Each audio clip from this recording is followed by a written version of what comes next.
Hello class and welcome to the market analysis lecture. We have called it It's a Big World Out There because indeed it is.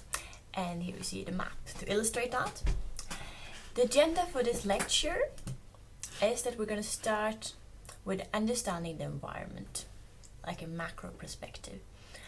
And that will be this first clip. Then you can move on to the next clip to look at the further steps in the agenda. And before we start, shortly about the market analysis, that is a way for a company to analyze its surroundings, and that might be a strategic tool to motivate some change within an organization. It could be a change of investment strategy, it could include how they handle their inventory levels, their workforce, facility expansion, the purchase of capital equipment or promotional activities and other stuff. It's a way to see what is going on in the market. And we're kind of focusing on an established firm in this lecture because you need to know how they handle things as well. But it could indeed be used when you go into an entrepreneurial effort as well. But we're focusing on the firm, the established firm today. So I'm going to go through a framework that exists, is one of the gurus, at least according to the internet. He is actually a guru. It's David A. Aaker, who has the 7 dimensions that you can look at when you do a market analysis. And we're going to go through them very briefly, some of them, but then we're going to dig a little bit deeper into the last one, the market profitability.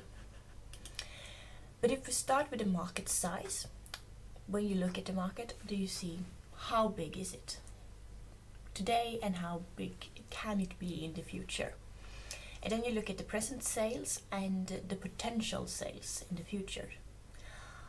And sources to get to this information is governmental data. You can look at the trade associations, maybe they have some information. Perhaps some major players have financial data that you can look at. Or you could do a custom survey yourself. Or have access to someone else's survey, of course. And then if we quickly move on to market growth rates, that is something that you actually have to guess or forecast. How do you know if the market is going to grow or not? And to find out that, you can look at historical data and try to think that, well, this has happened before, maybe it will be the same later on. But this, of course, doesn't capture important turning points. And one example of that would be the housing market, the real estate market in the US, as you are well aware of. People thought that the prices would just go up, but they didn't, and you had a collapse. So it's not really, it's a way to do it, but it's not bulletproof, okay? And actually no forecast can be, because it is a guess, even a qualified one. You can also look at the growth drivers for the market and look at how the demographical information, how that has it changed in some way? Has people moved to a particular area or something like that? You can look at the sales growth in a complementary project. How are the sales for that product? Are people making money out of that product? Then perhaps there might be a chance for you as well to have a growing market.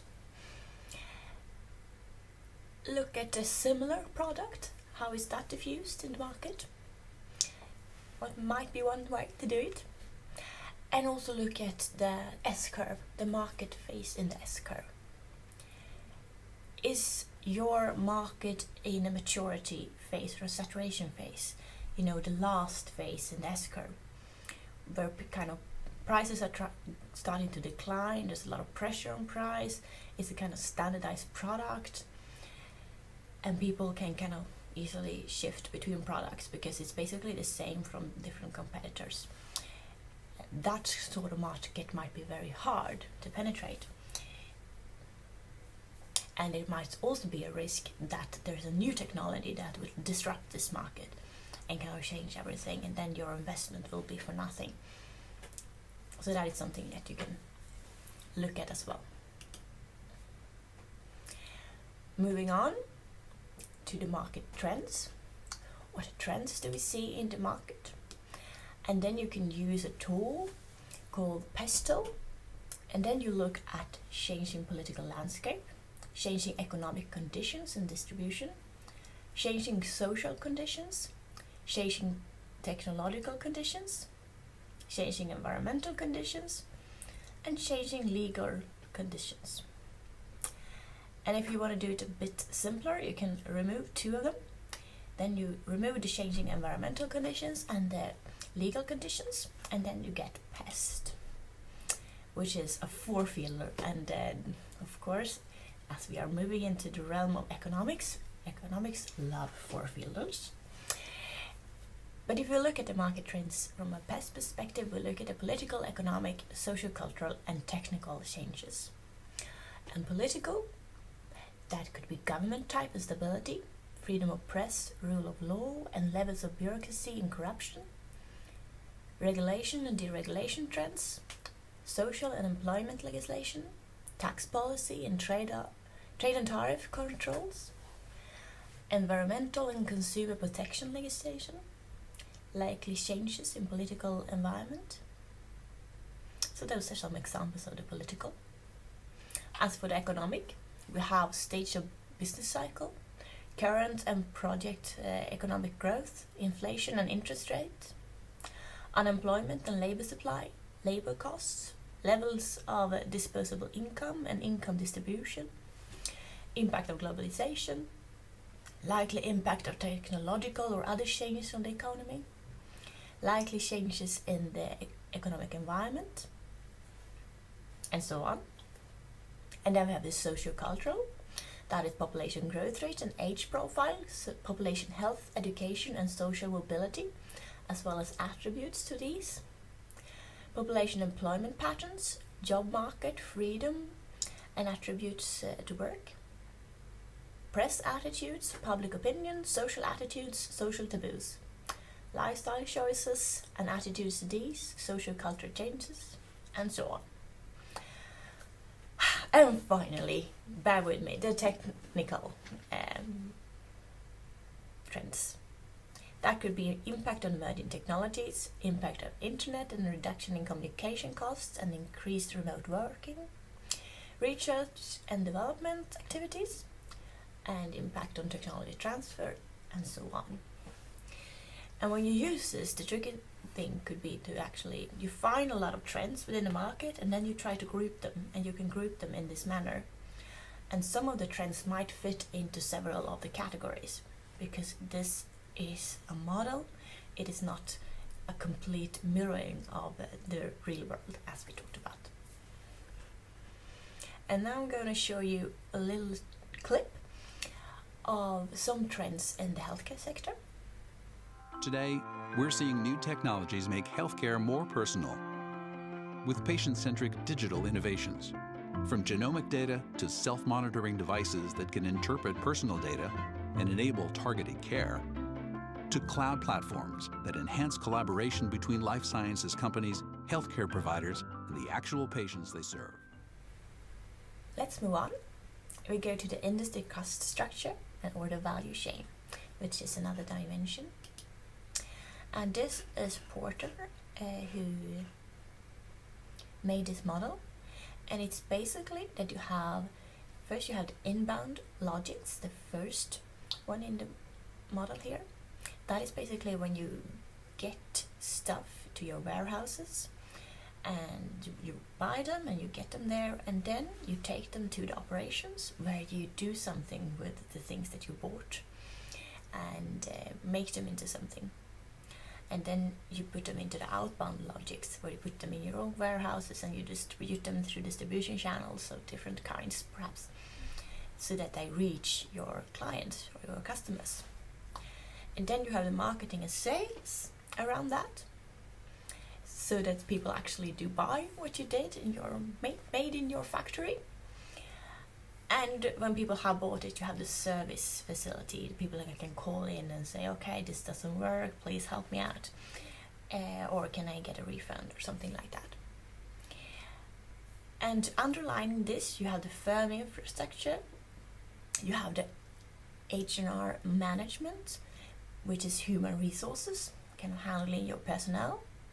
You have the technology development, which I think you're kind of familiar with. And then you have the procurement, where you buy stuff. It's actually a department that often buys stuff in bulk, if possible. And when you look at the industry cost structure, you look at this and you try to figure out where is value added in this chain and where are the huge costs. Perhaps you can find that, well, these other firms in this market, they focus a lot on technology development. That is where they spend a lot of money. And they try to incorporate that into the operations so that they get better products. But really we can see that, well, that's not really, might not be necessary for all clients. Maybe we can cut down in technology development. We don't have a lot of that and save a lot of money. And then focus on something else. Perhaps procurement. We kind of want to buy the best stuff and be effective in procurement. And then we could probably lower our prices and get a competitive edge towards the other players in the market. So that is one way to look at the cost structure in the market. Moving on to the distribution channels, very briefly. Here you look at how do people get the things out to their clients in the market. What are the existing distribution channels? How can they be described, and how close are they to the customer? Is it a one-to-one relation, like the producer and then the customer, or is there a retailer in between, or a wholesaler or a distributor, or how does this scheme look? And are there any trends and emerging channels, new channels that you could leverage? Is there an opportunity to develop a competitive advantage by reaching the clients in a new way? Using internet shopping would be one new channel that came many years ago, but it was new then. It could be new for your market. And key success factors. That is one of the dimensions. What are the key success factors to keep in mind when you enter this market, or when you're in this market? What do you need in order to be successful here? Is it that you need access to unique resources, like highly skilled people in some way? Do you need to achieve economics of scale? Do you need access to distribution channels in some way? Do you need a certain technological progress if you're developing technology?